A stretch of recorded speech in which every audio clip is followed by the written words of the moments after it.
This frame rail is a little bit bent over here, and I know they're supposed to be dead straight.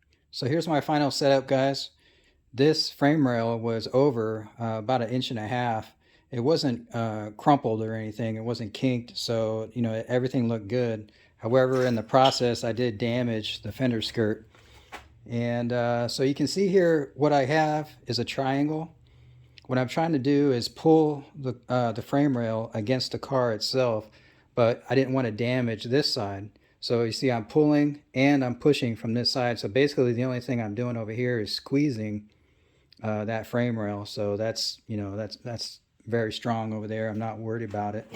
And then over here I'm pulling and I'm stabilizing over there. So the frame rail was able to come back to where I needed it to be. According to the radiator support, this hole to this hole needs to be 94 centimeters. And I've got it exactly where I want to be right now. And I still need to do some diagonal measurements to make sure the frame rails are square. But everything's looking pretty good right now. And that was my main concern after repairing this frame rails. However, for now, I can continue working on this side. So I'm going to clean this up, clean up the welds a little bit more, get the apron in on this side, and get the motor mount in as well. So you guys have seen my setup, and I can never really recommend anything I do because a lot of it is just a hack. And it's sketchy, it's scary, it's probably dangerous, but sometimes it gets the job done. So I want to tell you guys, I took the Toyota Highlander to the auto body place, and they ended up questioning why I just didn't do it myself. So I told them I just didn't have the tools. So later I asked them how they straightened the frame, and it turns out they just used a large piece of wood, like a 4x4 or something. They strapped it to this frame rail and they pulled against it, and it sounds pretty much like a hack, just like what I'm doing here. So it's those times you kind of wonder, is it worth it? I paid those guys $2,000 and they did a pretty decent job, but in the back of my mind, I always thought, maybe I could have just done it myself. Maybe I could have got a long enough lever, tied the car down or pulled it against itself, or maybe, use these chains in some weird way. So I can't really recommend anything I do. Just stay safe out there, guys, and make sure you guys inspect the cars before you buy them. We did not inspect this car, and we thought it just had like minor damage to the bumper cover, but in the end it had frame damage to both frame rails. Moving on, guys, we're back on this side, and this piece got some damage when I was trying to take it off. It's so thin, so naturally it's gonna get some damage.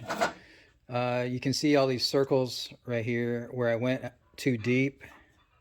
So I have to patch that. I have to weld a little bit on this side, a little bit on the back side, and then I'm going to grind it off until all those are filled in. And this part right here, it was really damaged, so I just cut it out. So I'm going to have to weld all this and replace it or just fill it in with welding. Here's a look at my welds while I'm trying to close these holes. So what I'm doing is just going around in a circle until the holes close up. So this one is almost done, and these are done, but I have to grind them off. Alright, so then flip this over. See, these are done, and this one's almost done. So I'm going to work on this side now. I'm just going to close up that hole, and it should be done.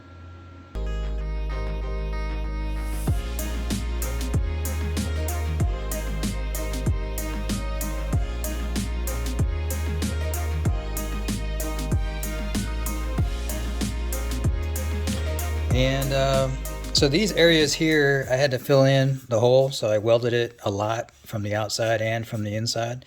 But that's when that piece was off, and so that's why there's such heavy burn marks. It's not too bad. I still have to clean up that one, and all this is going to get cleaned up with the seam sealer. The other thing I wanted to show you guys was this, what do they call it, micro sander or whatever. It's electric, it's not air. Harbor Freight carries these, but they're really expensive. Like a 6-pack of these is like $4, and that's gonna last like 5 minutes or something. So what I've been doing, I've been taking this and cutting it down, make several cuts, and I take all that pack over to the car. So with these, I was probably able to make maybe about 30 of the micro sanding papers, maybe for like $8 or so. So it definitely a better deal. All right, here we are, guys. I have the next assembly ready to weld on. I've used weld through primer on both sides of the metal. Well, I should say on this side, the top side of this fender apron, and the engine mount on the bottom side here. When the thinner metal was off the car, I wish I would have shaped it a little bit more to the thicker metal. It's just harder to pull it out or to shape the two together once they're on the car. So you can see there's some gaps here, and I have to put my clamp right in the middle. Makes it a little bit difficult. I wish I would have thought about that ahead of time. All right, here we are. Everything's looking pretty good. I have 3 clamps on right now, and I have the 2 bolts or the 2 nuts secured, and I think we're ready. So I'm going to start with this one. I'm going to release the clamps. I'm going to go around here and just work my way around. Here it is, guys. I welded last night, and today I've been grinding and sanding, so it's looking pretty good. There are a couple spots where I need to touch up a little bit. Also, I want to note that I changed this area here. There was really no good way of me to weld this. So remember, this tab was tucked in between these 2 pieces, and I decided to do a little bit differently. So what I did was I welded this piece to this piece, got those together, and then I welded this piece on top of that. So it's all one big glob of metal anyway. So, you know, tomato, tomato. This is really the best and the strongest way I could do it. Oh, also, I want to note that I had some issues with my welder. So I'm not feeling too good with this welder. The mechanism, the spooler, or the drive mechanism that turns the wire and everything is pretty weak. And for the first time, I tried to use the 0.03 wire, and it got caught in my gun. So this little bend right here, I couldn't get the 0.03 wire through it. The welder was just too weak to push the wire through this bend. So I went back to the 0.025 wire, and everything's okay there. Unfortunately, I probably can't take back the welder because it's been too long. Well, the motor's on the other side, but this is the drive mechanism, and you can see that it changes speeds. It seems to get loaded down too much, and then the speed of the wire feed changes. So it's frustrating, you know. Like, this is definitely better than the flux welder, but overall this is not the best welder. So if you guys want to upgrade, you know, I recommend it. You know, maybe don't buy titanium. This is my original welding helmet. It's absolute crap. I got it on Amazon. So anyway, I went to Harbor Freight. I got this one. This is the 9-inch, I think, and I definitely like that one better. The helmet is good. I don't know about the welder, but so that's the one I got, 9.3. It's got a digital display. So get a good helmet, guys. I don't think you'll regret it.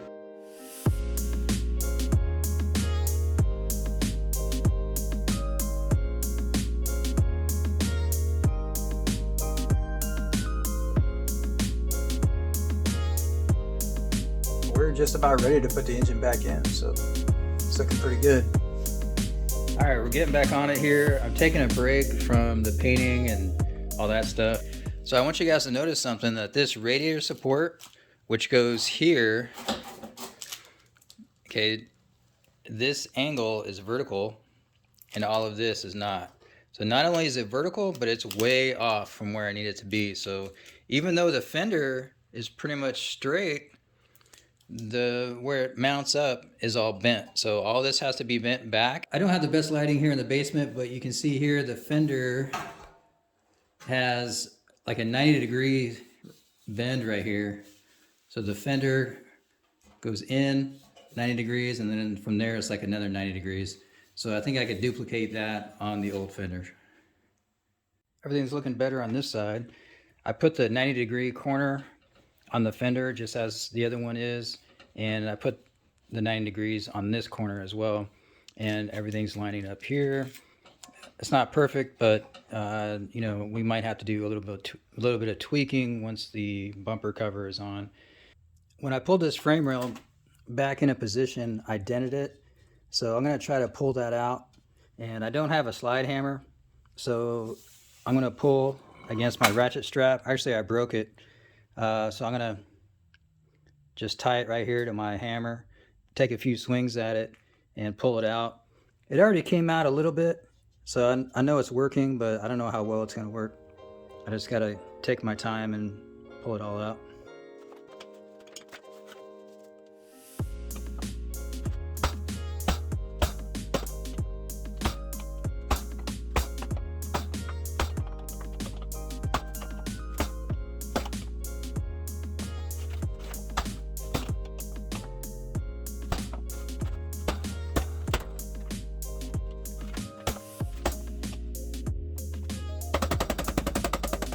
All right, it's starting to look a lot better.